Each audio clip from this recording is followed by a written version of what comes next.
Bonjour, aujourd'hui, nous allons trouver la règle d'une fonction partie entière. Donc, nous, en mathématiques TS de 4, la fonction partie entière a la forme f de x est égale à a fois le paramètre bx, partie entière de bx. Donc, dans le fond, on doit déterminer a et b. Donc, on va commencer par déterminer leur signe avant de déterminer leur valeur. Donc, on a simplement à regarder une des marches pour déterminer le signe du B. Ce que je remarque, moi, je pars toujours de l'origine et on voit qu'elle se dirige vers les négatifs si on part du point plein. Donc, en ayant point plein à droite et le point vide à gauche, cela implique que le B est négatif. Deuxième chose qu'on remarque, c'est que la fonction est croissante. Donc, quand la fonction est croissante, cela veut dire que A et B sont de même signe. Et comme j'ai déjà déterminé que le B était négatif, donc mon A sera aussi négatif. Vient maintenant le temps de déterminer justement la valeur du A.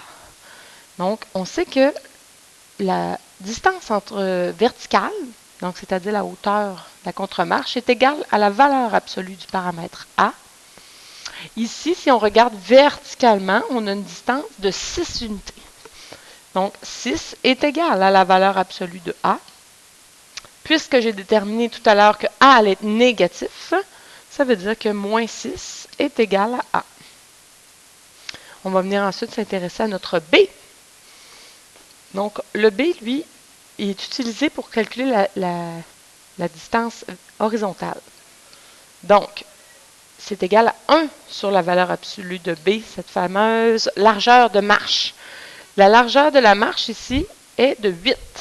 Donc, 8 est égal à 1 sur B, en valeur absolue, bien sûr. Donc, la façon de revenir trouver ce B, on avait dit, quand on trouvait 1 sur B, que c'était comme si on inversait le B. Donc, quand on veut retrouver le B, on inverse. Donc, à ce moment-là, ça veut dire que 1 huitième serait égal à la valeur absolue de B. Et comme on a dit en première étape que le B allait être négatif, on peut en conclure que moins 1 huitième est égal à B. Il ne nous reste plus rien qu'à terminer en écrivant la règle de notre fonction en remplaçant A et B par leur valeur. Donc, f de x est égal à moins 6, qui est mon A, fois partie entière de moins 1 huitième x. Voilà pour la fonction partie entière.